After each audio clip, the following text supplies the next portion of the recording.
मार्च की एक सुबह थी। घर की छत पर सो रहे मनोज के चेहरे पर धूप पड़ने लगी थी। कुछ देर करवट बदलने के बाद वो उठकर बैठ गया। उसने देखा कि उसका दोस्त विष्णु अपनी छत पर गणित के सवाल हल कर रहा था। गणित के सवाल तो मनोज को भी हल करने चाहिए, क्योंकि आज 12th का पहला पेपर गणित का ही है। लेकिन उसे सवाल बिल्कुल समझ नहीं आते। फिर भी उसने पास पड़ी गणित की किताब उठाई और पढ़ने की कोशिश करने लगा। मनोज अपनी तारीफ से बहुत उत्साहित होता है, इसलिए जब उसने देखा कि उसके घर के सामने के कुएं पर मोहल्ले की महिलाएं पानी भर रही है, तो उन्हें प्रभावित करने के लिए वो छत पर टहलते हुए गणित के सवाल ऊंची आवाज में पढ़ने लगा। महिलाओं तक उसकी आवाज पहुंच गई। एक महिला उसकी तरफ इशारा करते हुए बोली, हमारी मोड़ा बिल्कुल ना पढ़त, एक मनोज है, रात भर छत पे लालटेन से पढ़त रहे। तो अपनी तारीफ सुनने का उसका उद्देश्य पूरा हुआ। उसने व्यर्थ हाथ में पकड़ी किताब किनारे रखकर गुलशन नंदा का उपन्यास जलती चट्टान खोल लिया। रात को 1 बजे तक लालटेन की रोशनी में पढ़ने के बाद भी उसके क्लाइमेक्स के कुछ पेज रह गए थे। उसने 10 मिनट में उपन्यास पूरा किया और बाहर कुएं पर आ गया। महिलाएं अभी भी पानी भर रही थी। एक बुजुर्ग महिला को कुएं से पानी खींचने में कष्ट हो रहा था। मनोज ने उसका कष्ट देखकर उसकी बाल्टी भर दी। पुरस्कार में महिला का आशीर्वाद प्राप्त हुआ, लल्ला तो फास्ट से पास होएगो। तब तक उसके सहपाठी विष्णु के पिता पंडित कालीचरण आ गए। गांव के स्कूल में कक्षा 8 तक गणित पढ़ाने वाले पंडित कालीचरण मनोज और उसकी योग्यता को अच्छे से जानते थे। उसे देखते ही वो बोल पड़े, परीक्षा की तैयारी कैसा है मनोज? गणित में पास होना मजाक नहीं है। फिर पंडित जी ने अपने बेटे विष्णु की तारीफ करना शुरू किया। मैंने तो विष्णु से कह दिया कि फर्स्ट डिवीजन से पास नहीं हुआ तो मैं उसकी पढ़ाई बंद कर दूंगा। पर मैं जानता हूं विष्णु गणित में होशियार है, उसके मन में पढ़ने की लगन है। मनोज इस सच्चाई को नकार नहीं सका। उसने पंडित जी की मदद के उद्देश्य से उनके हाथ से पानी की बाल्टी ले ली और उनके साथ साथ चलते हुए उनके बेटे की तारीफ की। ताऊ, विष्णु जैसा होशियार लड़का तो पूरे जिले में नहीं है। मुझे तो पूरा भरोसा है कि वो इस बार जिले में फर्स्ट आएगा। ये कहते हुए मनोज की आंखों के सामने उसके पिता की धुंधली छवि आई और फिर अचानक विलीन हो गई। हल्की टीस उदासी के रंग में उसके चेहरे पर दिखाई दी। मुरैना जिला मुख्यालय से 30 किलोमीटर दूर जोरा तहसील से सटे बिलग्राम में दिन की शुरुआत हो चुकी थी। सामान्य सा ये दिन नया सिर्फ इस बात में था कि आज गांव के कुछ लड़के लड़कियां 12th का पहला पेपर देने जा रहे हैं। मनोज जब पंडित जी को उनके घर छोड़कर वापस आया तो उसकी माँ दरवाजे पर 2 महिलाओं के साथ बातचीत में मग्न थी।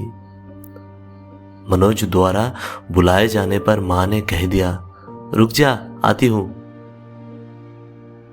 परीक्षा का समय हो रहा था, इसलिए मनोज तैयार होकर परीक्षा देने के लिए निकल गया।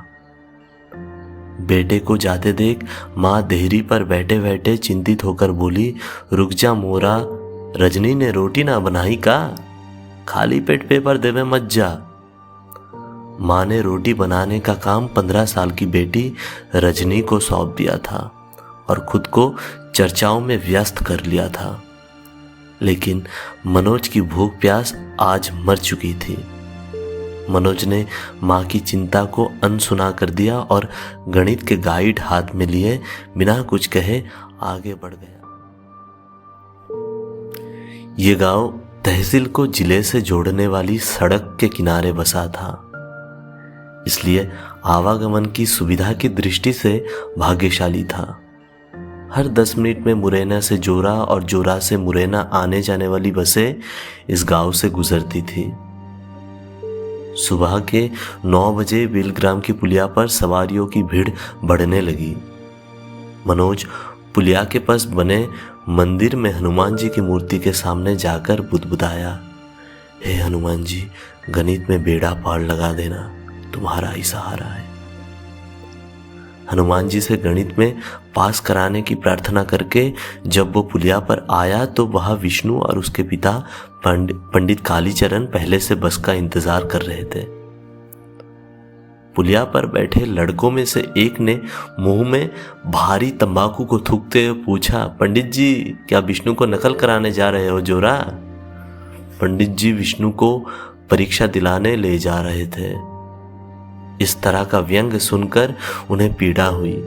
वो नाराजगी के स्वर में बोले, ना तुम लोगों ने कभी स्कूल का मुंह देखा, ना किताबें पढ़ी, तुम लोग क्या जानो पढ़ाई क्या होती है? इतना कहकर उन्होंने अपनी नजर घुमाकर उस दिशा की ओर कर ली जहां से बस आने वाली थी। लेकिन हार मानना इस गांव में किसी ने नहीं। पुलिया पर बैठे लड़के पंडित जी द्वारा किए गए अपमान से तिलमिला गए। पढ़ के ना थानेदार होत को, मास्टर बन के ऐसे स्कूल में गिनती पहाड़े बुलवाएंगे। उनमें से एक लड़के ने सड़क के पार बने स्कूल की तरफ इशारा करते हुए कहा। मनोज ने देखा कि माहौल बिगड़ रहा है तो उसने लड़कों से कहा, मास्टरी तो बड़ी नौकरी है, मेरी लग जाए तो मजा ही आ जाए, पर उसके लिए 12th पास करना जरूरी है। तुम कैसे करोगे मनोज? सुना है इस साल एसडीएम नकल नहीं होने देगा। पुलिया पर बैठे दूसरे लड़के ने मनोज को नई जानकारी दी। मनोज को उम्मीद नहीं थी कि परीक्षा शुरू होने के पहले इस तरह की बुरी खबर सुनने को मिलेगी, लेकिन उसने अपने मन को दिलासा दिया कि इस तरह से नकल बंद नहीं हो सकती। पिछले कई सालों से विद्यासागर उच्चतर माध्यमिक विद्यालय जोरा में नकल होती आई है। इसी नकल के भरोसे तो उसे 12th पास करने की उम्मीद थी। उसने अपनी 10वीं की परीक्षा भी नकल से ही पास की थी।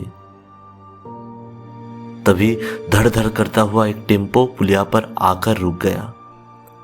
टेम्पो की आवाज सुनकर मनोज अपने विचारों से बाहर आया। मनोज का दोस्त बल्ले टेम्पो चला रहा था। मनोज विष्णु और पंडित कालीचरण के साथ टेम्पो में बैठ गया।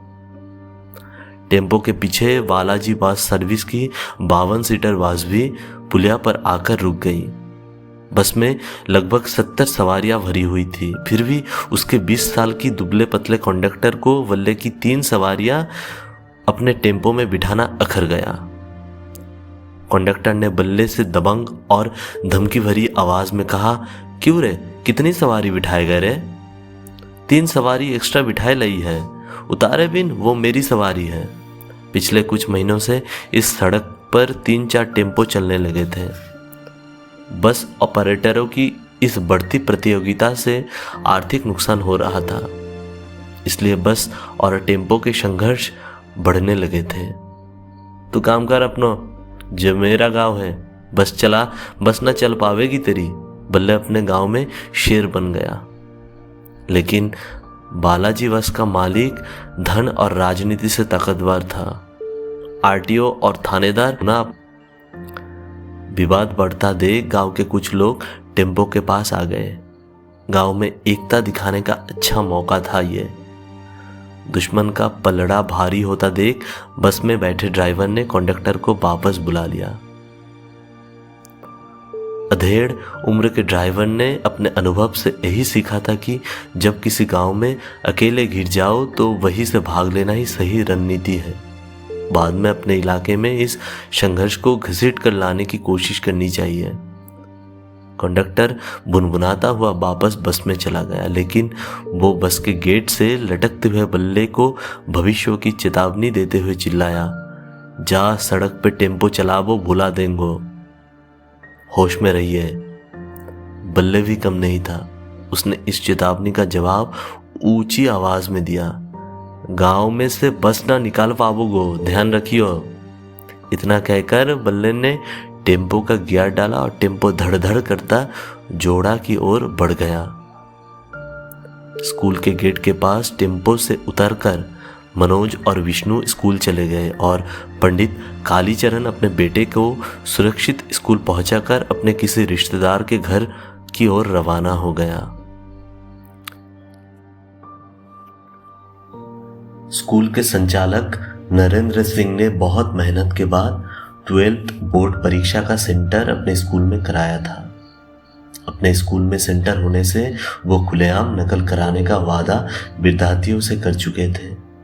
गणित, अंग्रेजी और साइंस के पेपर में इस एरिया के अधिकांश विद्यार्थी अपने बलबूते पास नहीं हो पाते थे, इसलिए नकल से पास होने की उम्मीद में स्कूल में विद्यार्थियों की संख्या क्षमता से अधिक बढ़ गई थी। विद्यार्थियों के झुंड भय, आश्चर्य और आनंद के मिले जुले भाव के साथ स्कूल में प्रवेश कर रहे थे। संचालक नरेंद्र सिंह अपने कमरे की खिड़की से आशीर्वाद भरी नजरों से इन झुंडों को देख रहे थे। आज नकल कराने का जिम्मा गणित के शिक्षक दुबे जी पर था। नकल कराने के लिए प्रत्येक क्लास में जाना उनके लिए असुविधा का काम था, इसलिए स्कूल के मैदान में टेंट लगाकर नीचे टाट पट्टियों बिछाई गई थी, जिस पर परीक्षार्थी बैठ गए। घंटी बज गई, पेपर बढ़ गए। पेपर को एक दो बार अनजानी निगाहों से देखने के बाद मनोज ने पेपर जमीन पर रख दिया और गणित के सर दुबे जी का इंतजार करने लगा। दुबे जी ऑफिस में बैठकर प्रश्न पत्र हल कर रहे थे। एक प्रश्न हल करने के बाद उसे ब्लैकबोर्ड पर उतरवाना, फिर दूसरे उत्तर की सप्लाई करना मेहनत और योग्यता का काम था। अभी दुबे सर द्वारा किया गया पहला उत्तर ब्लैकबोर्ड पर उतारा ही जा रहा था कि स्कूल के बाहर हलचल हुई। एक सफेद रंग की पीली बत्ती लगी बोलेरो स्कूल के कंपाउंड में आकर रुक गई। पुलिस की वर्दी में 5 सिपाही सीधे परीक्षा वाले मैदान में पहुंच गए। पुलिस को देखकर दुबे सर पहले तो हड़बड़ाए, फिर उन्हें लगा कि ये तो औपचारिक चेकिंग है जो हर साल पहले पेपर के दिन शासन द्वारा की जाती है, इससे क्या घबराना। पर जब पुलिस के सिपाहियों ने उनकी उम्मीद के विपरीत लड़कों से गाइड, नकल की पर्चियां आदि लेकर एक बोरे में भरना शुरू किया तो उन्हें ये समझने देर नहीं लगी कि मामला गंभीर है। उन्होंने घबराहट में बीड़ी सुलगा ली और ब्लैकबोर्ड डस्टर से साफ करके भागते हुए स्कूल के संचालक नरेंद्र सिंह के पीछे खड़े हो गए। सभी विद्यार्थियों को भरोसा था कि 10 मिनट की कवायद के बाद पुलिस चली जाएगी। उसके बाद उत्तरों की सप्लाई फिर से शुरू हो जाएगी। इसी भरोसे पर विद्यार्थियों ने धैर्य बनाए रखा। लेकिन 10 मिनट बीत गए और मामला सेटल नहीं हुआ तो विद्यार्थियों की बेचैनी बढ़ने लगी। उनके ऊपर फेल होने का खतरा मंडराने लगा। आज के इस रंगमंच के केंद्र में खड़े एक युवक की ओर इशारा करते हुए एक लड़का बोला, ये तो एसडीएम दुष्यंत सिंह हैं। दुष्यंत सिंह ने नरेंद्र सिंह से कहा, आपको शर्म आनी चाहिए, आप खुलेआम नकल करा रहे हैं।